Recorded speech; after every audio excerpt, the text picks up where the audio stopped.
heart-wrenching moments in Oregon, another school shooting, and think of that, being a parent, finding out your child's school, there's been a shooting. Is your child okay? Listen to this. We're sure he's okay, but, Can you go over and you know, until you hear that, and told her husband that their kids are probably okay. Until you hear the final word, what's going on you always have the thought. Okay, so. he might have him then. He might have him. We're just waiting. There you go. That kind of emotion. Hundreds of parents like that waiting. And speaking of that parent right there, he's doing an interview live and gets a phone call. His son is okay. You can feel the relief in his voice. Is that Chris? Yes. Oh, thank God. Hello. Good. That's what we were waiting for. That's okay. Yeah, I know. That's what they were saying, so I am glad to hear from you. All right, so are you almost ready to get on the bus to come down here, or what's the deal? I can breathe. A dad there, barely able to hold it together.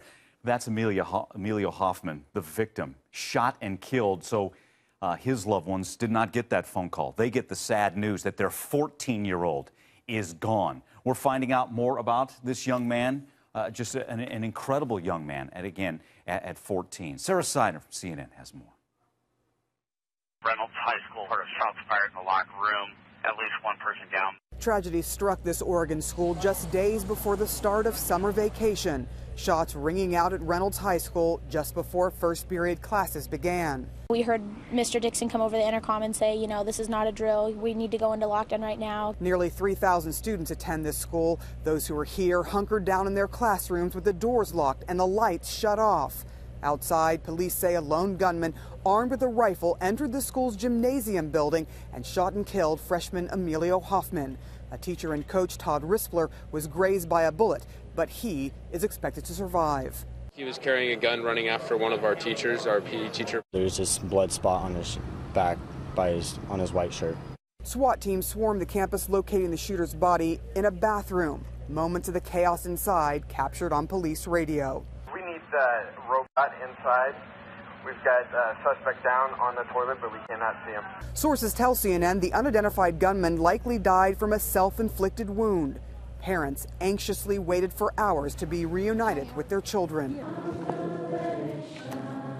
Last night, students and parents came together to mourn the young life lost. If you got to know him, he was just sweet and always was there for you if you needed someone to talk to. A community struggling to cope with the aftermath of another school shooting.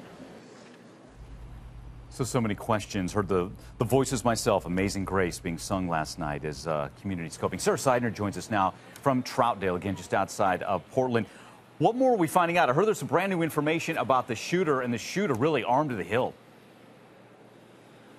Yeah, they still haven't released the shooter's name, but we have heard from a law enforcement source that the shooter had an AR-15 rifle, that he had 20 fully loaded magazines, and knives that he was carrying on him. And according to this law enforcement source, things could have gotten much, much worse, judging from what they found and what they're looking at as evidence. So, you know, scary to hear that, Mike. I also want to talk to you a little bit about Emilio, the 14-year-old freshman. We talked to some of his friends who said that he was sort of tough on the outside but soft on the inside, would do anything for you, always there for them. Another of the teacher's assistants said that he had him actually in a class, and he said that he was a great kid, that anyone would have been lucky to know him. So just giving you some idea of who Emilio was as well. Right now, a lot of the focus, though, going towards who the shooter was, and everyone waiting to hear the name of the person who is responsible for this tragedy. Mike?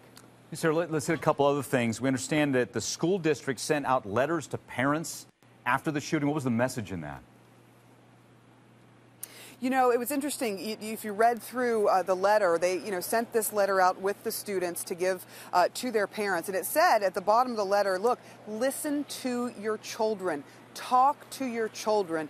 They are very sensitive right now, and they were giving just sort of psychological advice on what to do, and if there are any other problems, that they have counseling available. They had it available yesterday. They have it also available today. Keep in mind that the school year is pretty much over. Today was supposed to be the last day. We have noticed here at the school, and we're standing right outside the gymnasium where the shooting happened, that they are going to let students back in to collect their belongings because, of course, on lockdown, they were told to come out of there with nothing with them, with their hands on their head, like we've seen so many times. And so the students are allowed to come back in. But imagine, you know, they're walking right past that gymnasium where all this happened. A very difficult day still here in Troutdale. Mike? Absolutely. Sarah, thanks again. Sarah Seidel reporting for us from Troutdale there. And one other thing I want to let everybody know, there's a GoFundMe site to help fund Emilio's funeral. The goal is to raise $5,000 or $3,000 raised early on. So if you want to help out, there's a GoFundMe site to help out Emilio's family.